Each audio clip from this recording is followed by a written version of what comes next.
Okay, this is Lee Clough of the University of Central Lancashire.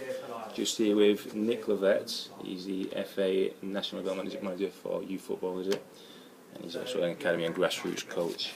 Just before we start, Nick, do you just consent to this interview being recorded? No, it's fine. Yeah, Thank absolutely. you. Yeah. Are you aware of the relative age effects, and if so, what is your current awareness of it? Aware, incredibly. Level of awareness has probably been high for 7, 8 years. Before that, medium awareness, but certainly been an ongoing discussion point. Certainly over the last probably 6 or 7 years, since we started national coaching programme for 5 to 11s, the Tesco Skills programme, and then into my current role now. So yes. Read lots of research, spoken to lots of people in lots of different sports, in lots of different businesses, because it goes across to chief execs in county FAs, it goes across to chief execs in FTSE 500 companies. So yes, slightly aware of relative age effects. Okay, so just with that in mind, I mean, obviously you're an academy coach as well with young kids and you're a grassroots coach, yeah? Are you aware of the birth dates of the players within your teams? Yeah, we have a slight birth bias. September to December is, well, we have a strange, in my current age group at the moment, we have a bias at Q1, right, and a bias at Q3. So Q1 would be your September onwards, Yes, yep. Yeah. For first year, I guess if you split it into thirds, we've got a bias at third 1 and third 3. Mm-hmm. There's a dip in the middle for some reason where there is less kids in that kind of January to April age group. But in the main, it's there's a little bit at the start. My previous year's academy group, we had no birth bias at all. We had a fairly even split all the way through. But then if you go to Everton's under 9s this year, every kid is born September and October, which I think is an absolute diamond of their talent ID, to be honest. And the academies nationally is 57% in September to December. So aware of the issues, but equally, we've got one kid who's August the 30th, so he's 2 days off being in the under 9s, and he's probably one of the biggest in the group. Right. So it doesn't always mean bigger, stronger, faster is that it. And equally, one of our September birthdays, Charles, he's a dot. He's a real little one.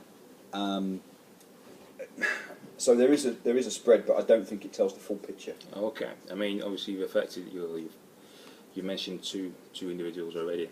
The next question was, are there particular individuals you feel in your team are affected by this? And if so, either positive or negatively, how do you feel they are affected by it? Yeah, well, I'll give you an example of it. We had a lad who's in the 14s now, Lenny. When he was with me as a 10, he was a dot, and he played down all year in the under 9s because it was the right thing to do for him. And he was Len's a Jan birthday, so he's middle of the road. So it wasn't necessarily a birthday issue. He was just a real little one, and he was probably a late maturer as opposed to disadvantaged through relative age effect. But the beauty of being in the academy system is that you can do things to meet the needs of the kids in a much easier way than you can do in grassroots football. And we could always play a kid down a year group if it was the right thing to do for that kid.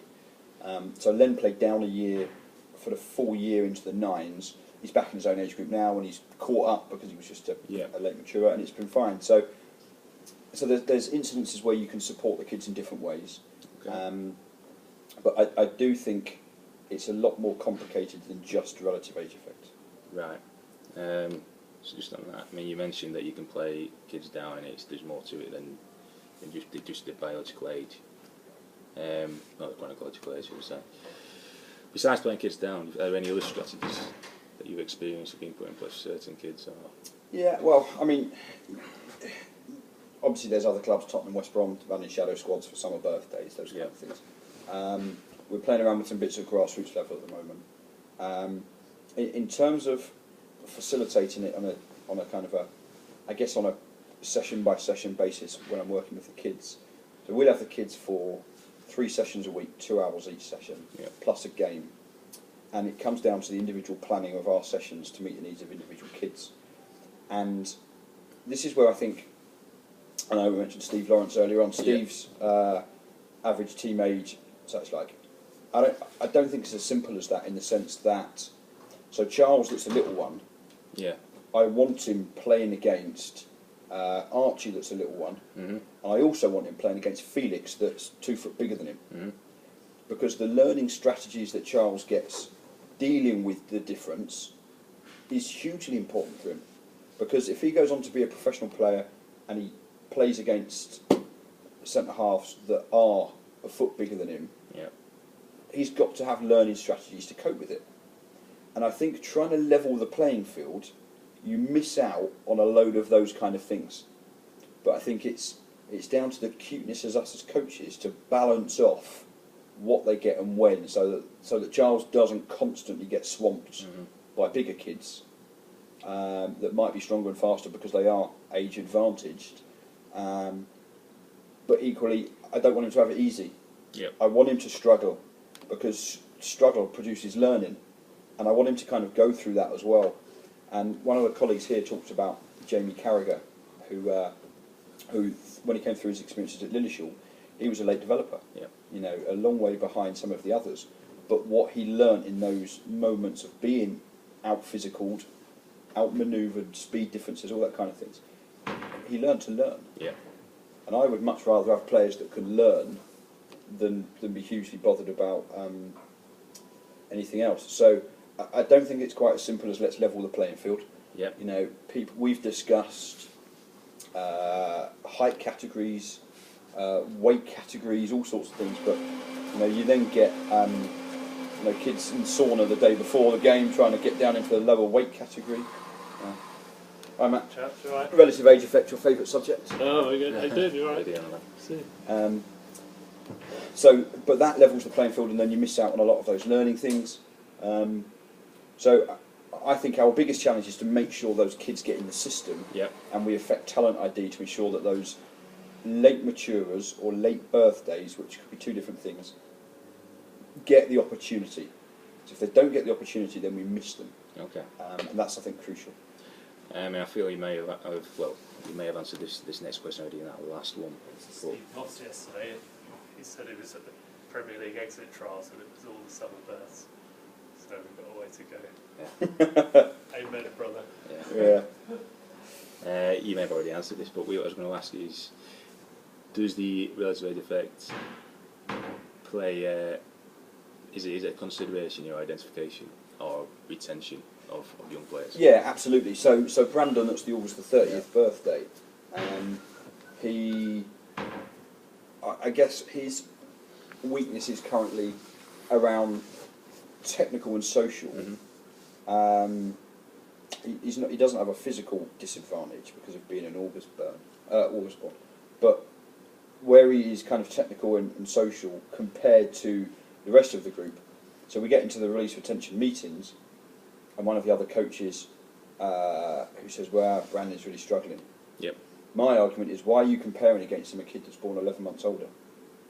How does he compare to the kid that's 1 month younger in the under-9s, where he's a September birthday? How does he cope or compare against that kid?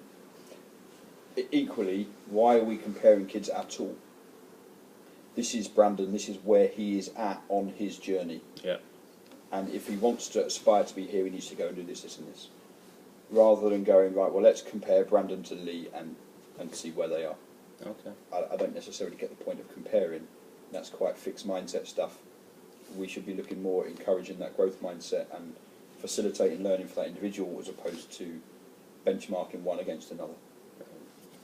I mean, you already mentioned the next question as well. I was going to ask about the potential reversal and relative age effects amongst sportsmen and women, but you already mentioned Jamie Carragher. What is your awareness of a potential reversal at a certain point? Well, yeah, I mean, so when you look at stats, things level out as you get older, because adults are much of a muchness by the time you've gone through a full kind of maturation, other than maybe Peter Crouch or the odd kind of outlier. Mm-hmm. But I think the current trend of world football, I think, has had an interesting thing for relative age effect, because Eden Hazard, Oscar, the generation of Spanish players that have come through. I think previously, whereas people saw relative age effect as bigger, stronger, faster, therefore gave you an advantage, actually that's not always right. You're getting a different advantage by being smaller, quicker in a different way. And I think that starts to really kind of get into the minds of certainly recruiters and certainly coaches that actually, just because you're an August born or you're a late born in the year, depending on whatever your cut-off point is, it doesn't necessarily mean long-term failure. I think the challenge that we've got now is a shift in mentality at Talent ID to what's above the shoulders and what goes on between your ears is more important than anything else. And actually, if you're 5'7" and you've got everything technically, the difference goes on in your head. Yeah. And it's no different, I don't think, to any sport in that sense, that we need to spend a lot more time understanding the psychological characteristics of determining excellence than just technical physical. Okay. I mean, you've mentioned a couple of examples of this next question. I was going to ask you, are you aware of strategies of minimising or dealing with the relative age effect? You've already mentioned Tottenham, West Brom, and Steve Lawrence. Ajax. Are you open to the implementation of some of these strategies? Yeah, it's interesting, that paper I've given you today, it talks about 3 different strategies, so all stuff that we've discussed here. Do you have 2 cut-off points? So do you have a January and a July, which will work very well in